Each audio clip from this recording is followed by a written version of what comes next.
नमस्कार, मैं दीपक शर्मा हूँ। मेरे यूट्यूब मंच पर आपका स्वागत है। दोस्तों, इस बार महाराष्ट्र में देश का सबसे बड़ा राजनीतिक युद्ध ही नहीं लड़ा जा रहा। इस बार महाराष्ट्र ये भी तय करने जा रहा है कि इन दो शीर्ष नेताओं में, टॉप लीडर्स में, ओरिजिनल कौन है, डुप्लीकेट कौन है, असली कौन है, नकली कौन है। मतलब असली शिवसेना बाला साहब ठाकरे के बेटे उद्धव ठाकरे की है या असली शिवसेना गुजरात लॉबी के मोहरे एकनाथ शिंदे की है। और सच ये भी है कि आने वाली 23 नवंबर को महाराष्ट्र की जनता ये भी फैसला सुनाने जा रही है कि सूरज किसका डूबता है और किसका सूर्य उदय होता है, किसका सूर्य अस्त होता है, किसका सूर्य उदय होता है, उद्धव ठाकरे का या एकनाथ शिंदे का। और 23 नवंबर के बाद कौन बचेगा और कौन मरेगा, उद्धव ठाकरे या एकनाथ शिंदे। अब दोस्तों, सच्चाई ये भी है इस देश की और महाराष्ट्र की कि 30 जून 2022 2022 को जिस दिन एकनाथ शिंदे ने गुजरात लॉबी की शय पर, अमित शाह और मोदी की शय पर, या यूं कहें ईडी, सीबीआई और इनकम टैक्स की मदद से उद्धव ठाकरे की जब कुर्सी छीन ली थी, पार्टी छीन ली थी, चुनाव चिन्ह छीन लिया था और वो मुख्यमंत्री बन गए थे, तब से सच्चाई है कि एकनाथ शिंदे की ताकत 10 गुना बढ़ी है। लेकिन यह भी सही है कि जो सहानुभूति है, जो जनता की सहानुभूति है, उद्धव ठाकरे के लिए वो भी 10 गुना बढ़ी। अब सवाल यह भी है कि अगर 23 नवंबर को एकनाथ शिंदे अमित शाह के फार्मूले से जीतते हैं, साम दाम दंड भेद, ED, CBI, income tax, power, money, media, इस ताकत से अगर शिंदे जंग जीत जाते हैं तो it's end of the road for mister Uddhav Thackeray. और यह भी सही है कि अगर जनता की अदालत उद्धव ठाकरे को जिताती है तो गेम एकनाथ शिंदे का भी खत्म होने जा रहा है। मैंने कहा था ना, कौन बचेगा कौन मरेगा 23 नवंबर की दोपहर तक तय हो जाएगा। अब दोस्तों, महाराष्ट्र की जो सबसे बड़ी लड़ाई आज की तारीख में, जिस पर फोकस पूरे देश भर का है, शिंदे वर्सेस ठाकरे, जहां पर उस्ताद ठाकरे की कुर्सी चली गई और कुर्सी छीनी उनके चेले एकनाथ शिंदे ने, जिनके लिए आदित्य ठाकरे ने कहा था कि ये वो शिंदे है जिसने एक मुसीबत के समय, जब मेरे पिता अस्पताल में थे, इसने मेरे पिता की पीठ पर छुरी भोंकी है, दुश्मनों से जाकर मिलकर सत्ता हड़पी है इसने। ये कहा था आदित्य ठाकरे ने। क्या सही है क्या गलत है तो 23 नवंबर को ही तय होगा। लेकिन आज की तारीख में ये दोनों महारथी एकनाथ शिंदे और उद्धव ठाकरे कहाँ खड़े हैं ज़मीन पर। मुझे लगता है कयास तो बहुत लोग लगा रहे हैं, लेकिन अगर कोई सटीक सर्वे, पहला संकेत कहीं से आया है, द हिंदू अखबार से आया है, लोक नीति CS-DS का सर्वे, बड़ा बृहद सर्वे है। और इसने कहा है कि भाई किसके चांसेस चीफ मिनिस्टर बनने के हैं, जनता की, महाराष्ट्र की जनता की पहली पसंद कौन है। सर्वे है बड़ा ज़बरदस्त और फर्स्ट चॉइस, गेस करिए कौन होगा। फर्स्ट चॉइस है उद्धव ठाकरे, लीडिंग बाय 28%। उसके बाद शिंदे है, 20% लोग उनके साथ खड़े हैं। उसके बाद देवेंद्र फडणवीस, मोहन भागवत के बड़े पसंदीदा नेता, बहुत ही आप कह सकते हैं चहेते नेता देवेंद्र फडणवीस, मोदी के भी चहेते हैं, 16% लोग चाहते हैं कि ये चीफ मिनिस्टर बने। शरद पवार हालांकि बड़े छत्रप हैं, बड़े नेता हैं, आज की तारीख में असली चाणक्य हैं, उम्र ज़्यादा है, 84 ईयर्स ओल्ड हैं, शायद इंटरेस्टेड भी नहीं है चीफ मिनिस्टर की कुर्सी में, जनता 8% चाहती है। और अजीत पवार जो शरद पवार के भतीजे हैं, सबसे नीची पायदान पर खड़े हैं 3% के साथ। तो अगर आप पॉपुलैरिटी का चार्ट देखें, अगर आप लोकप्रियता देखें आज की तारीख में, या पब्लिक सिंपैथी देखें, तो इस जंग को जो लीड कर रहे हैं वो उस्ताद उद्धव ठाकरे ही हैं राइट नाउ।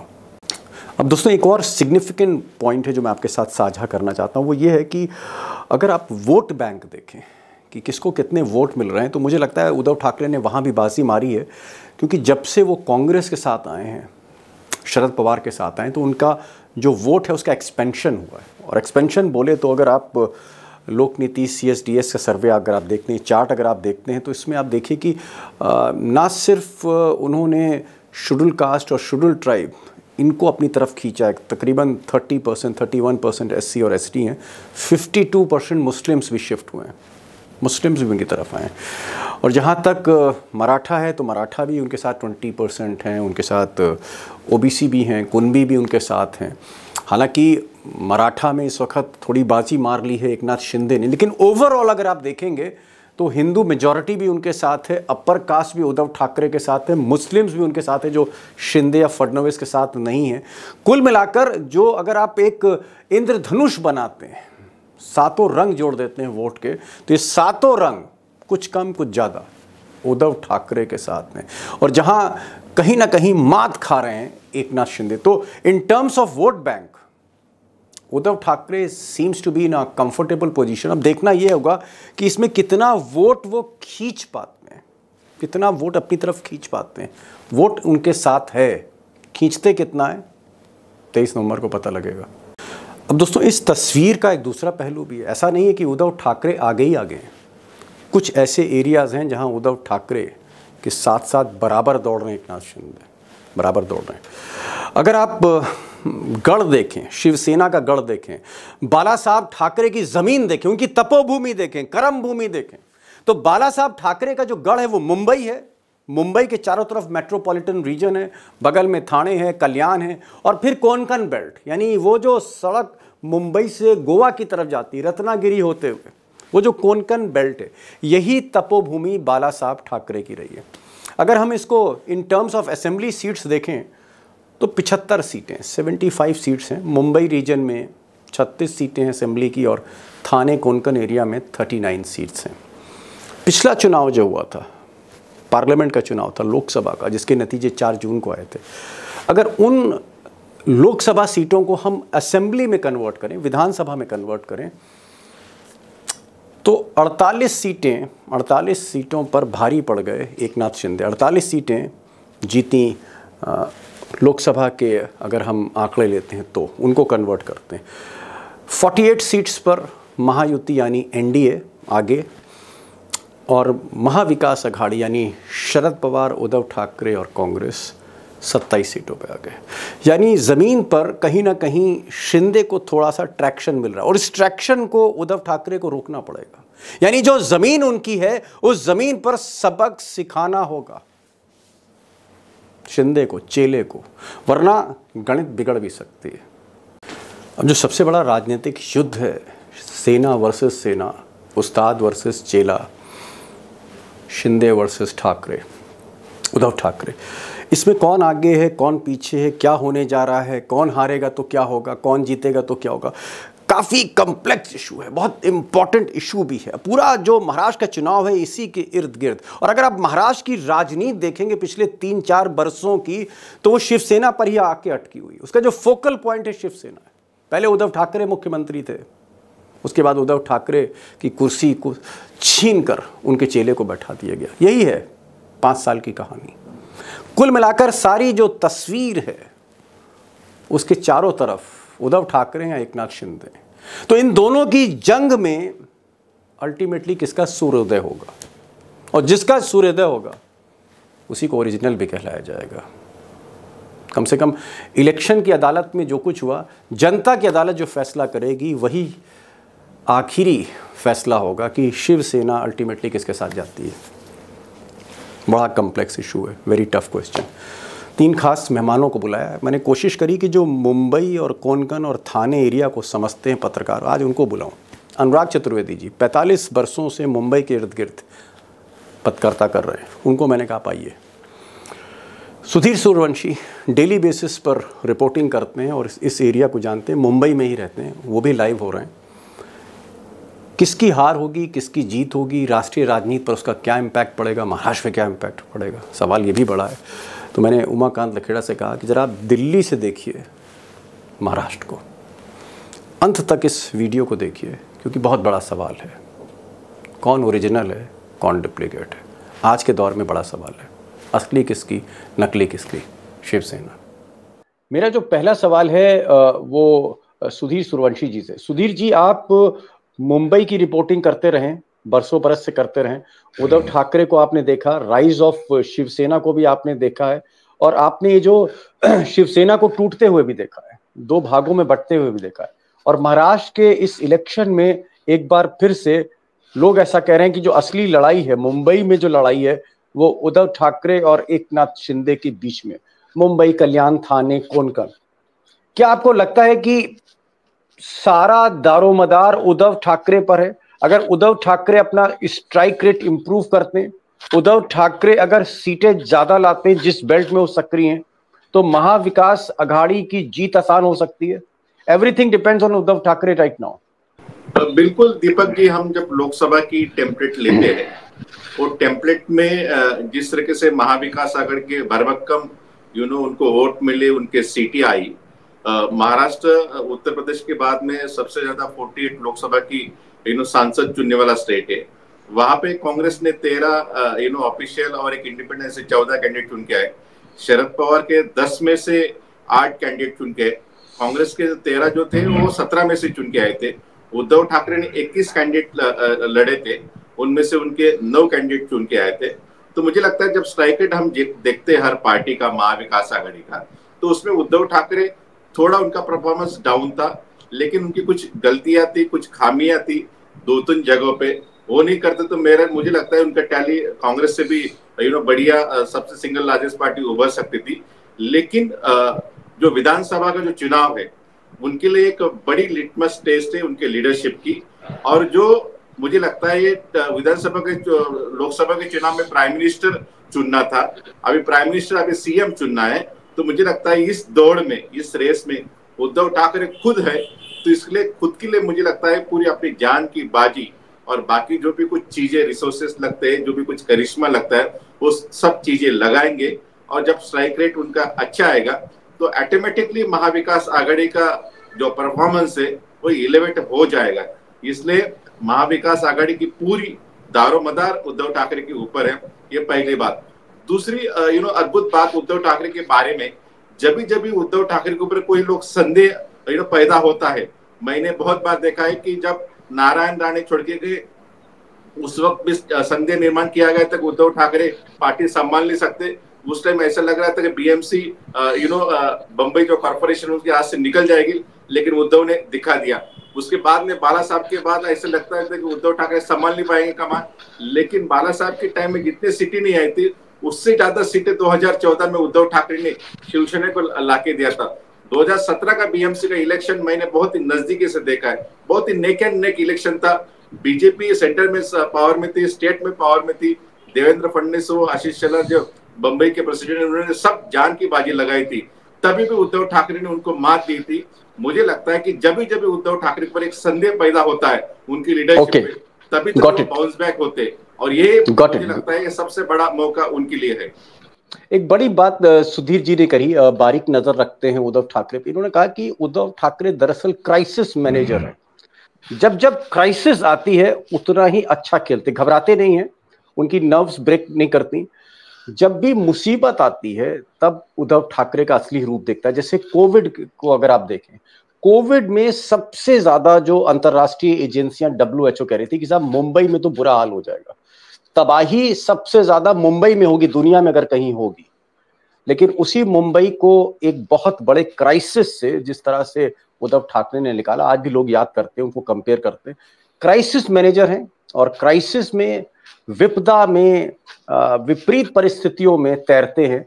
और इस बार भी देखते हैं वो क्या करते हैं। एक सवाल मैं उमाकांत लखेड़ा जी से पूछूंगा, फिर मैं अनुराग जी के पास आऊंगा।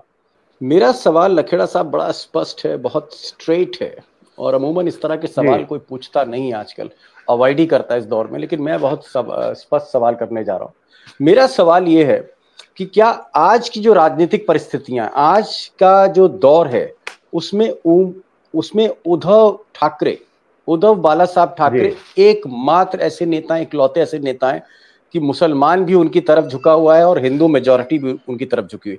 यानी आप कह सकते हैं कि चाहे आप ममता बनर्जी को देखें, अखिलेश यादव को देखें, मायावती को देखें, बीजेपी को देखें, कांग्रेस को देखें, 100% वोट किसी के पास नहीं। लेकिन चाहे वो मराठी वोट हो, चाहे वो ओबीसी वोट हो, चाहे वो दलित वोट हो, चाहे वो मुस्लिम वोट हो, चाहे वो हिंदू मेजॉरिटी वोट हो, बीजेपी का वोट हो, क्या आपको लगता है कि वोट बैंक का सबसे बड़ा विस्तार अगर है, उद्धव ठाकरे कितना एक्सप्लॉइट करते हैं, कितना वोट उनके पास आता है, ये मैं नहीं कह रहा, लेकिन आज की तारीख में किसी को उनसे परहेज नहीं है, और ऐसा कोई नेता नहीं है। किसी से मुसलमान चिढ़ता है, किसी से हिंदू चिढ़ता है, यह हकीकत है इस देश की। इस देश की हकीकत है। हिंदू का मतलब जो आरएसएस माइंडेड हिंदू है, जिसकी संख्या तेजी से बढ़ रही है। अपने हरियाणा के नतीजे देखिए। मैं कह रहा हूं कि इस देश में चाहे वो हिंदू हो, चाहे मुसलमान हो, चाहे वो संघ से जुड़ा हो, चाहे वो वामपंथी हो, चाहे वो दलित हो, अम्बेडकराइट हो, कोई हो, एकमात्र ऐसा नेता जिसको परहेज नहीं है वोटर को किसी से। ये मैं बताना चाहता हूं कि उद्धव ठाकरे एक नए अवतार के रूप में महाराष्ट्र की पॉलिटिक्स में स्थापित हो गए हैं। वो एक स्थापित नेता है। मुख्यमंत्री पद रहे नहीं रहे ये अलग बात है, वो तो वोट मिलेगा, मुख्यमंत्री आप बनेंगे, वो एक अलग बात है। लेकिन मुझे ऐसा लगता है कि वो एक स्थापित मराठी नेता बन गए हैं जो आज से 2 साल पहले नहीं थे। और जब वो मुख्यमंत्री है, हिंदू, मुसलमान और बाकी जो जातियों की आपने बात की है, क्या होता है कि जब आप गवर्नेंस करते हैं, जब आप सरकार में होते हैं, जब सत्ता का कंट्रोल आपके हाथ में होता है, देखिए 2 मुद्दे हैं। एक तो सामाजिक सद्भाव, सांप्रदायिक सद्भाव, विभिन्न धर्मों के बीच में जो भाईचारा है वो मुख्यमंत्री रहते हुए उन्होंने प्रूव किया उसको, भाईचारे को। और दूसरी बात यह है कि उन्होंने जो गवर्नेंस दी, गवर्नेंस कब दी? जब संकट था, कोविड का संकट था। कोविड के संकट में उन्होंने ये नहीं देखा कि हिंदू है, ये नहीं देखा कि मुसलमान है, ये नहीं देखा कि कौन सा धर्म का है। जो भी बेस्ट पॉसिबल, बम्बई जैसे प्रचंड आबादी के शहर में, बाकी शहरों में भी प्रचंड आबादी थी और क्या क्या हाहाकार मचा हुआ था, उस पूरे दौर में उन्होंने बड़े संयम से कोविड के संकट से पूरा मशीनरी झोंक दी और लोगों को राहत पहुंचाने की कोशिश की। बहुत सारे लोगों की, हजारों लाखों लोगों की जिंदगियां चली गई, उस अलग इश्यू है। लेकिन उन्होंने प्रूव किया, अपने लीडरशिप को प्रूव किया, और उस लीडरशिप को उन्होंने सामाजिक सौहार्द, सांप्रदायिकता में भी प्रूव किया। और जब इन दोनों मोर्चों पर भारत में आप अपनी लीडरशिप को प्रूव करते हैं तो आप स्वतः ही, बनाने से नहीं, स्वतः ही लीडर बन जाते हैं। और आज वो प्रमुख नेताओं में है, इंडिया अलायंस के भी प्रमुख नेताओं में है। तो मुझे लग रहा है कि वो एक मजबूत स्थापित नेता है। एक बड़ी बात है। अगर अभी जो अगर मुख्यमंत्री बनने का जो एक नेचुरल चॉइस है, मैं ये मानता हूँ नेचुरल चॉइस, उसमें उद्धव ठाकरे का जो स्ट्राइक रेट है वो बाकी लोगों से बहुत आगे है, ऐसा मैं मानता हूँ। जी, नेचुरल चॉइस जो है वो उद्धव ठाकरे को कह रहे हैं। और जो जिस तरह से राजनीतिक परिस्थितियां बदली कि मोदी और शाह ने जिस तरह से उद्धव ठाकरे को टारगेट किया, उद्धव ठाकरे ने जब पाला बदला और वो एक सेकुलर पॉलिटिक्स में एंट्री उन्होंने ली कांग्रेस के साथ, महाविकास अघाड़ी के जब साथ हुआ, तो मुस्लिम भी उधर शिफ्ट हुआ। पहला समर्थन देने वाले अगर कोई एमएलए थे जब उद्धव ठाकरे सरकार बनाने जा रहे थे, तो अबू आजमी थे। Abu Azmi was the first person to support mister Uddhav Thackeray. तो ये इसको एक खुशकिस्मती माननी चाहिए हिंदुस्तान की सियासत में कि सारे पक्ष कम से कम एक नेता को देख रहे हैं। और मैंने पहले भी कहा कि ये अब उद्धव ठाकरे को डिसाइड करना है कि इस वोट का, ये जो विस्तार है, एक्सपेंशन ऑफ वोट है, इसका वो कितना लाभ उठाते हैं। मेरा सवाल चतुर्वेदी साहब ये है कि मुंबई की लड़ाई बड़ी डिसाइसिव होने जा रही है, बहुत ही निर्णायक लड़ाई होगी और मुंबई ही फ्लेवर तय करता है महाराष्ट्र का, इसमें कोई दो राय नहीं है। क्या आपको लगता है कि आज की तारीख में उद्धव ठाकरे चैलेंज दे सकते हैं, एकनाथ शिंदे को परास्त कर सकते हैं, बीजेपी और एकनाथ शिंदे को क्या वो हरा सकते हैं? और अगर वो हराते हैं तो फिर आपको नतीजे क्या दिख रहे हैं? मुझे अभी भी देखिए एकनाथ शिंदे को मैं कम खिलाड़ी नहीं मानता हूँ, क्योंकि एकनाथ शिंदे को मैं अमित शाह का ही एक तरीके से प्रोटोटाइप मानता हूँ, क्योंकि वो और अमित शाह का एक छोटा सा रूप है, आप ये कह रहे हैं एकनाथ शिंदे वही है। और ये जो मिलिंद देवड़ा का जो चयन जो हुआ है, इसको मैं बहुत साधारण घटना नहीं मानता हूँ। ये बीजेपी और एकनाथ शिंदे का आदित्य ठाकरे के बनाम, जैसा हमारे महाभारत में होता था, कई शिखंडियों को खड़ा किया जाता था, कई को परास्त किया जाता था। तो ये वो जो लड़ाई है, ये प्रॉक्सी की लड़ाई अमित शाह लड़ रहे हैं उद्धव ठाकरे से, उनके पुत्र पे हमला करके। क्योंकि अगर उनको लगता है कि हमने इनके पुत्र को चुनौती दी, या सहज रूप से अगर एनसी चाइना होती, तो मुझे लगता था कि मुंबई में सबसे ज्यादा वोटों से जीतने वाली कोई सीट होती थी तो वो वर्ली की सीट होती थी, लेकिन वो चुनौती देना चाहते थे। और अमित शाह का जो सबसे बड़ा राइवल आज की तारीख में है वो शरद पवार नहीं है, कांग्रेस के थोराट नहीं है, वो उद्धव ठाकरे हैं, क्योंकि वो जान रहे हैं कि उद्धव ठाकरे के साथ में केजरीवाल जैसा आदमी है जो कि किसी के साथ नहीं जाता था। तो महाविकास आघाड़ी को समर्थन दिया है, ये मूलतः उद्धव ठाकरे को समर्थन दिया है, क्योंकि केजरीवाल जानते हैं कि उद्धव ठाकरे आघाड़ी के कितने महत्वपूर्ण खिलाड़ी हैं। मैं सुधीर भाई पे आ रहा हूँ। सुधीर भाई, आपको क्या लगता है कि उद्धव ठाकरे के जो शिष्य रहे, उद्धव ठाकरे के पैर छूने वाले, उद्धव ठाकरे के रहमो करम पर राजनीति की सीढ़ियां चढ़ने वाले एकनाथ शिंदे आज मुख्यमंत्री हैं। उन्होंने, एकनाथ शिंदे ने उद्धव ठाकरे अपने उस्ताद की कुर्सी छीनी, पार्टी तोड़ी, सिंबल छीना और मुंबई पे नहीं महाराष्ट्र पर कब्जा करने की उन्होंने कोशिश करी। क्या एकनाथ शिंदे के चैलेंज को उद्धव ठाकरे उसको ध्वस्त कर सकते हैं?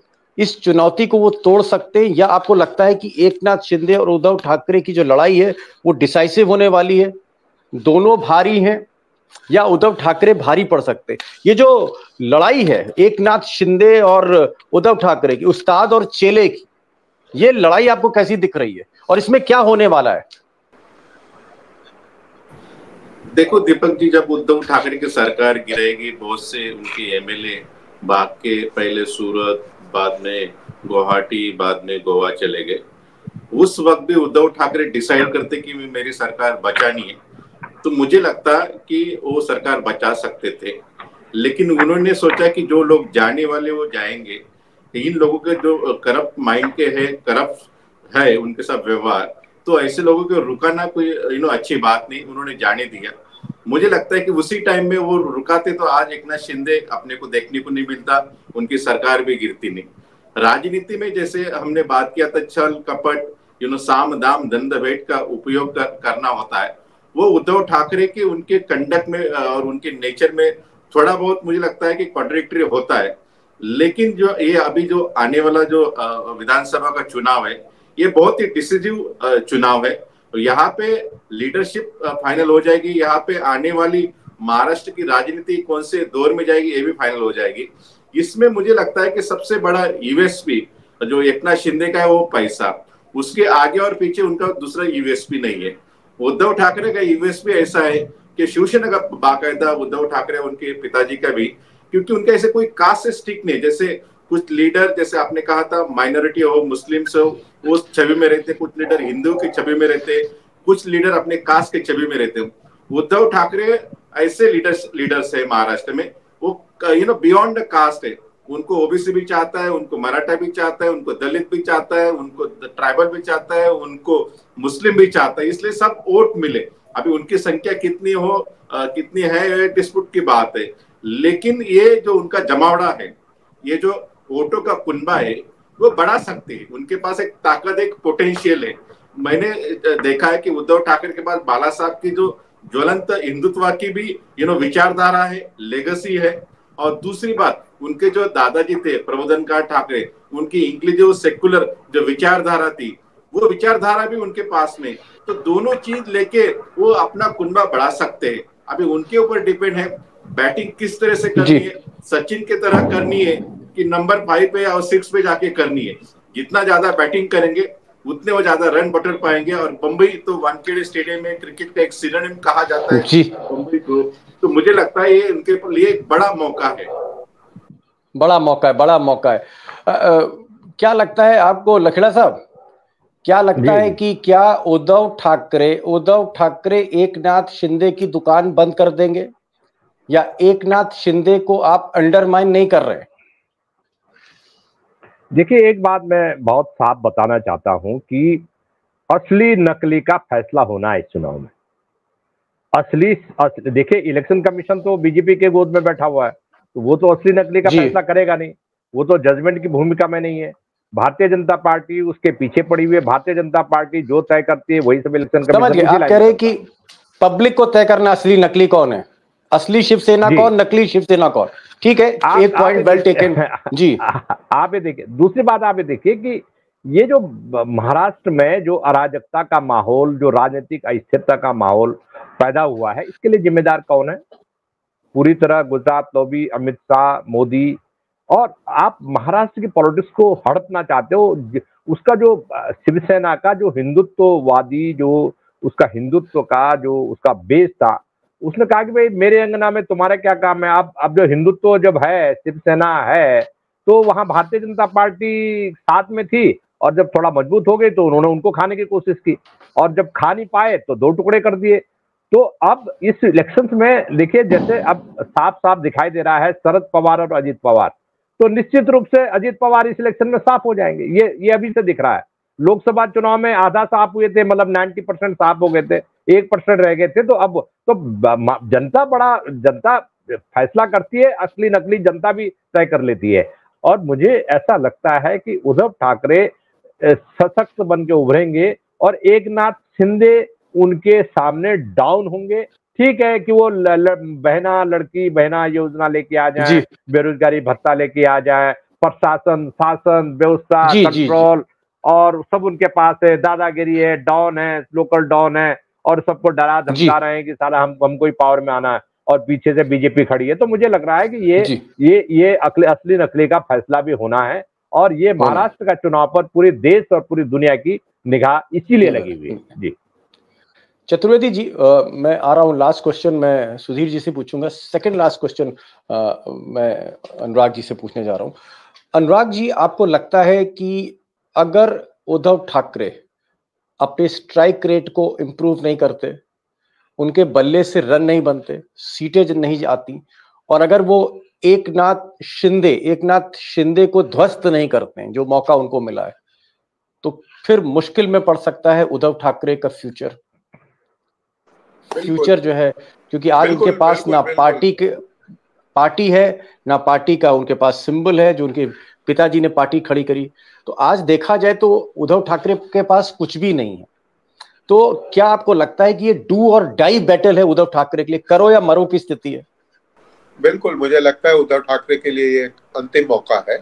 और आज की तारीख में अगर आप एक सिंबॉलिक जो चीज उनके पास में रही है, वो दादर में शिवसेना भवन है, जो कि बाला साहब ठाकरे ने और जो उनके सिपा सालार थे उन्होंने बनाई है। तो एक इमारत उनके पास में रही है, लेकिन असली जो पंचायत का चुनाव है, जो विधानसभा का चुनाव है, वो अगर वो नहीं जीत पाते हैं तो उनका राजनीति में न केवल वो बल्कि उनका जो परिवार है उसके लिए भी समाप्ति की घोषणा हो जाएगी। और मुझे ऐसा लग रहा है कि इस सारे चुनाव में जो कि मोदी जी जो है, जिनसे कि महाराष्ट्र में बड़े अलोकप्रिय हैं, उनको थोड़ा दूर रखा जाएगा, और ये जो फाइट है वो एकनाथ शिंदे बनाम उद्धव ठाकरे की कराने का किया जाएगा। क्योंकि ये अगर धर्मवीर भारती के हिसाब से देखा जाए तो ये अंधा युग है।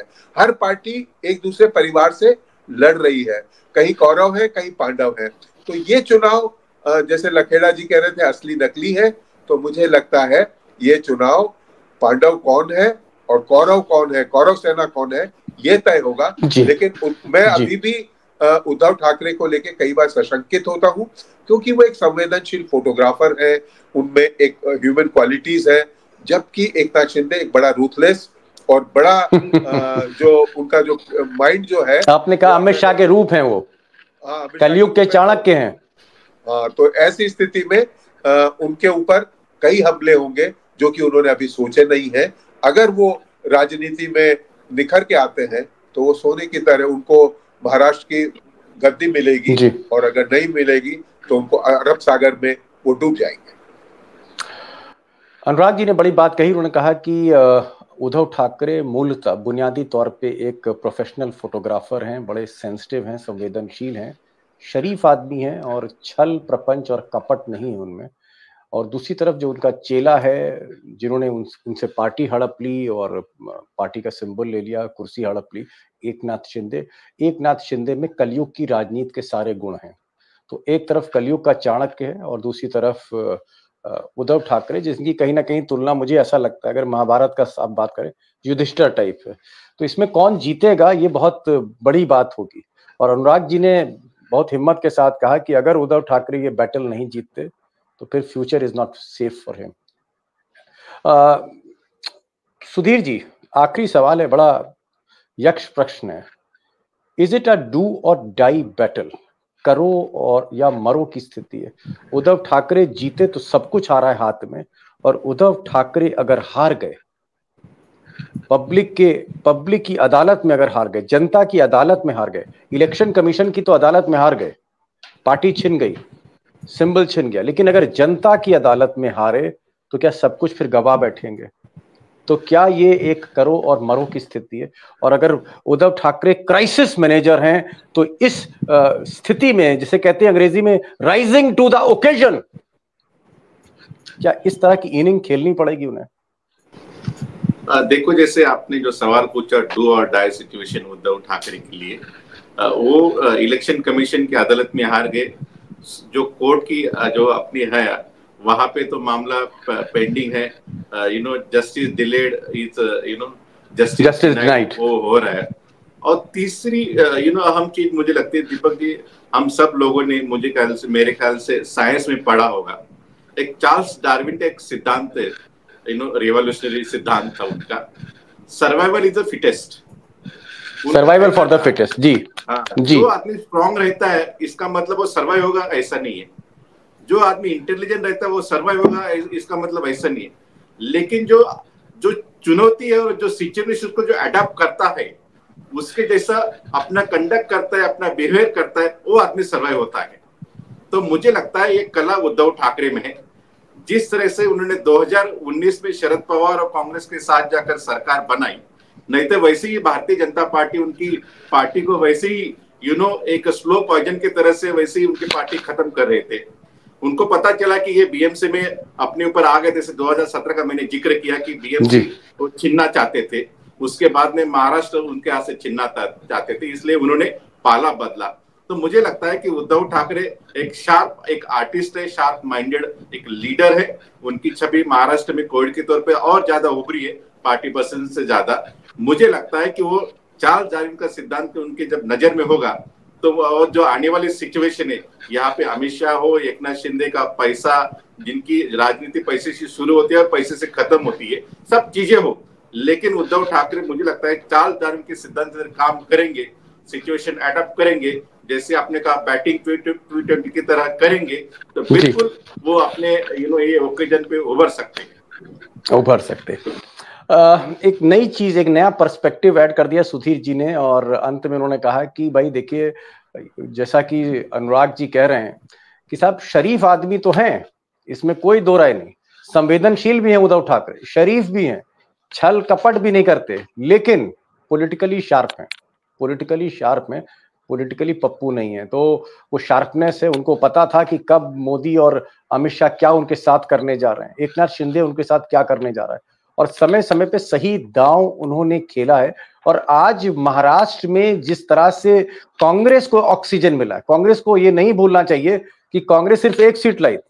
अगर आप क्रेडिट देंगे तो छाती पर तीर खाकर उद्धव ठाकरे, जिस तरह से उन्होंने अपनी कुर्सी गवाई, पार्टी गवाई, तीर कमान गवा दिया, एकनाथ शिंदे ने उनके दफ्तर पर कब्जा कर लिया, उनकी कुर्सी पर कब्जा कर लिया, वहां से जो महाराष्ट्र की राजनीति बदलना शुरू हुई है, जहां से गुजरात लॉबी एक्सपोज होना शुरू हुई है, जहां से कहीं ना कहीं मराठी और गुजराती इस तरह की लड़ाई हो गई, उसमें सबसे बड़ा जो पॉइंट है, सबसे बड़ा जो कैटलिस्ट है, वो उद्धव ठाकरे। और उद्धव ठाकरे को तय करना होगा कि ये मौका है, आखिरी मौका है, जो अनुराग जी ने कहा लास्ट चांस है उनके पास, कि अगर उन्होंने एकनाथ शिंदे को मुंह तोड़ जवाब नहीं दिया तो जैसा कि अनुराग जी ने कहा कि वो खुद भी खत्म हो सकते हैं, उनके हाथ से सब कुछ निकल सकता है। और अगर उन्होंने एकनाथ शिंदे को हरा दिया इस चुनाव में जनता की अदालत में, तो सब कुछ वापस आ सकता है, everything will return to him, he will be the king again. Anurag ji बहुत बहुत शुक्रिया, और सुधीर जी आपका बहुत बहुत शुक्रिया, लखेड़ा साहब आपका बहुत बहुत शुक्रिया। खैर देखना है उद्धव ठाकरे क्या करते हैं, तो उद्धव ठाकरे को डिसाइड करना है। हमारे पैनलिस्ट का ये कहना है कि कहीं ना कहीं पर्दे के पीछे अगर शरद पवार और अमित शाह के बीच में लड़ाई है, तो एक लड़ाई उद्धव ठाकरे और एकनाथ शिंदे के बीच में। Thank you so much Sudhir ji for joining, thank you so much Anurag ji for joining, thank you so much Lakera साहब for joining this one, thank you so much.